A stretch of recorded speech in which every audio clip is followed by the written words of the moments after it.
As we're celebrating today the Our Lady of Sorrows, Los Dolores de Maria, that you will notice immediately that we are not wearing red, but white. Red is for martyrdom, for those martyrs. However, Mary's sorrows are like 7 martyrdoms. Yet the church provides us with a white, the testimony of her. And let's see how this came about. This is by the 14th centuries, the sorrows of Mary numbered 7. And here they are.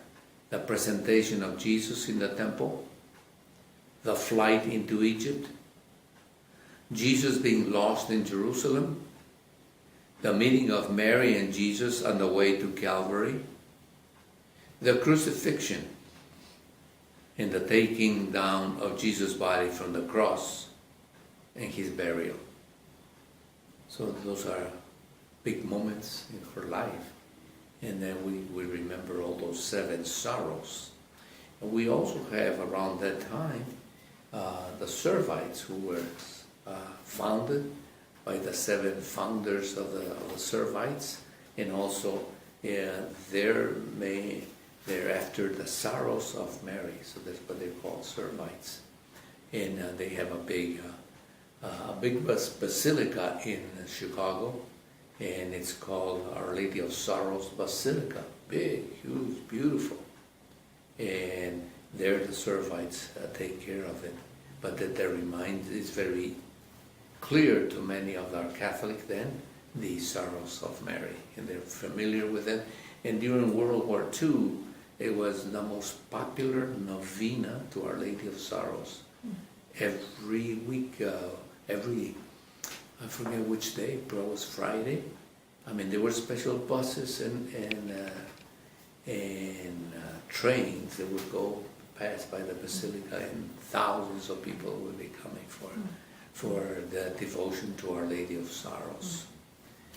Also, another connection with Our Lady of Sorrows is the previous day. What did we have the previous day? The exaltation of the Holy Cross. And if we were to read the whole meaning of the exaltation of the cross, not only that it is symbolic of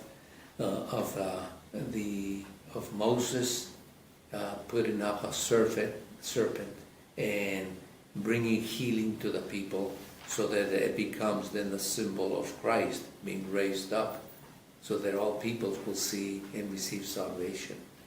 So not only that, but we have a tremendous reflections by saints. There are in the breviary, so that it illumines then here Our Lady of Sorrows. And then so they go together, the exaltation of the cross and Our Lady of Sorrows, the one after the other.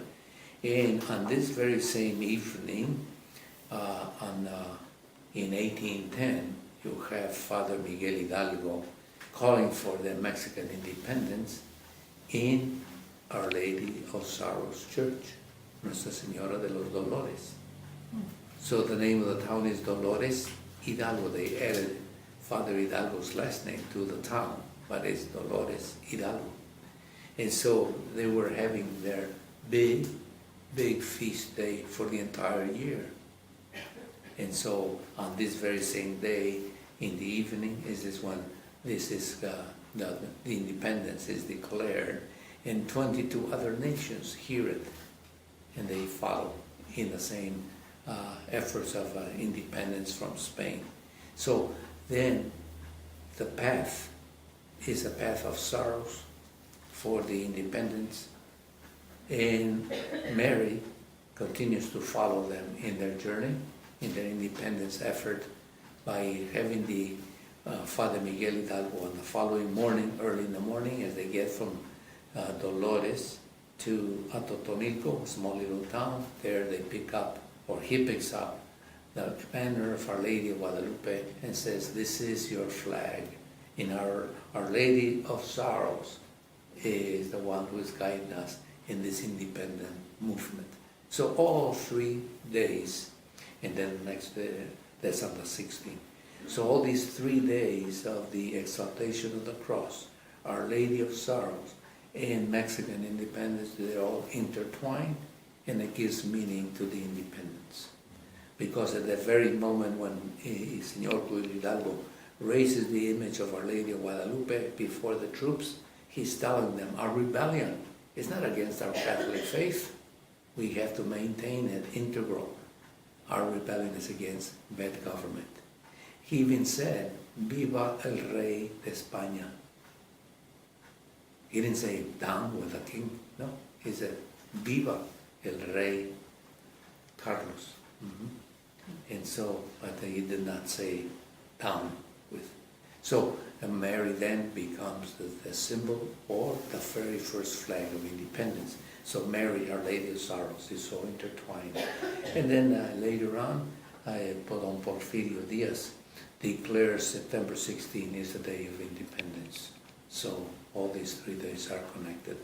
We'll continue with the Mass, asking Our Lady of Sorrows to keep us close to the cross so that we may see, and we not only up to see the Lord, outpouring His love for us, but also identify with John, who then takes care of his mother, so that we too may take care of her.